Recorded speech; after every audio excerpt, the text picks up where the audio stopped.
ಚೇಳೂರು ಶಾಲಾ ಮಕ್ಕಳಿಂದ pulse polio ಜಾಥಾ ಕಾರ್ಯಕ್ರಮಕ್ಕೆ ಚಾಲನೆ ನೀಡಿ ಮಾತನಾಡಿದ ಚೇಳೂರು ಪ್ರಾಥಮಿಕ ಆರೋಗ್ಯ ಕೇಂದ್ರದ ವೈದ್ಯಾಧಿಕಾರಿ ಡಾಕ್ಟರ್ ಭಾಸ್ಕರ್, ಎಂ ನಲ್ಲಗುಟ್ಲಪಲ್ಲಿ, ಪಾಳ್ಯಕೆರೆ, ಚೇಳೂರು ಸೇರಿದಂತೆ 5 ವರ್ಷದೊಳಗಿನ 2050 ಮಂದಿ ಮಕ್ಕಳಿಗೆ ಲಸಿಕೆ ಹಾಕುವ ಗುರಿ ಹೊಂದಲಾಗಿದೆ ಎಂದರು. ಡಿಸೆಂಬರ್ 21ರಂದು ಮೊದಲ ದಿನ ಬೂತ್ ಮಟ್ಟದಲ್ಲಿ ಲಸಿಕೆ ಹಾಕಲಾಗುವುದು. ಇದಕ್ಕಾಗಿ ವಿಶೇಷ ತಂಡಗಳನ್ನು ರಚಿಸಲಾಗಿದೆ. ಡಿಸೆಂಬರ್ 21ರಿಂದ 23ರವರೆಗೆ ಮನೆ ಮನೆಗೆ ತಂಡ ತೆರಳಿ ಲಸಿಕೆ ಹಾಕಿಸಲಾಗುವುದು.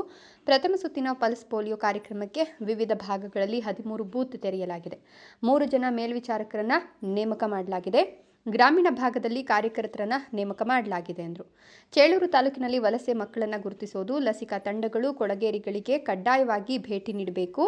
ಹರಿಜನ, ಗಿರಿಜನ ಸಂತೆ ಮೈದಾನಗಳಿಗೆ ಹೋಗಿ ಮಕ್ಕಳಿಗೆ ಲಸಿಕೆ ಹಾಕಬೇಕಾಗಿದೆ.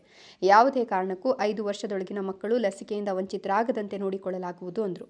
ಆಸ್ಪತ್ರೆಯ ಮಹಿಳಾ ಆರೋಗ್ಯ ಸುರಕ್ಷಿತಾಧಿಕಾರಿ ವಿ. ಗೌತಮಿ ಮಾತನಾಡಿ, ರಾಷ್ಟ್ರೀಯ ಪಲ್ಸ್ ಪೋಲಿಯೋ ಕಾರ್ಯಕ್ರಮ ಯಶಸ್ವಿಯಾಗಲು ಗ್ರಾಮ ಪಂಚಾಯಿತಿ, ಶಿಕ್ಷಣ ಇಲಾಖೆ, ಆಶಾ ಕಾರ್ಯಕರ್ತೆಯರು, ಅಂಗನವಾಡಿ ಕಾರ್ಯಕರ್ತೆಯರ ಸಹಕಾರ ಕೋರಿದ್ದು, ಈಗಾಗಲೇ ಗ್ರಾಮ ಪಂಚಾಯಿತಿಯಿಂದ ಸ್ವಚ್ಛ ವಾಹಿನಿಯ ವಾಹನದ ಮೂಲಕ ಪ್ರಚಾರ ಮಾಡ್ತಿರೋದಾಗಿ ಹೇಳಿದರು. ಶಾಲೆ, ಬಸ್ ನಿಲ್ದಾಣ ಹಾಗೂ ಜನದಟ್ಟಣೆ ಪ್ರದೇಶಗಳಲ್ಲಿ ಬೂತ್ಗಳನ್ನು ತೆರೆದು 5 ವರ್ಷದೊಳಗಿನ ಮಕ್ಕಳಿಗೆ ಪಲ್ಸ್ ಪೋಲಿಯೋ ಹನಿ ಹಾಕಲಾಗುವುದು ಎಂದರು. ಶನಿವಾರ ಜ್ಞಾನೋದಯ ಪ್ರೌಢಶಾಲಾ ಮಕ್ಕಳಿಂದ ಪಟ್ಟಣದ ವಿವಿಧ ಬೀದಿ ಮುಖ್ಯ ರಸ್ತೆಗಳಲ್ಲಿ ಜನಜಾಗೃತಿ ಮೂಡಿಸಲು ಜಾಥಾ ನಡೆಸಿಕೊಟ್ರು.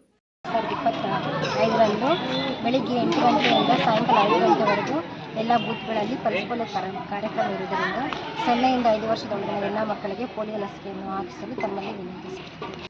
G. V. Dhananjay, Chelur, Royals Kannada.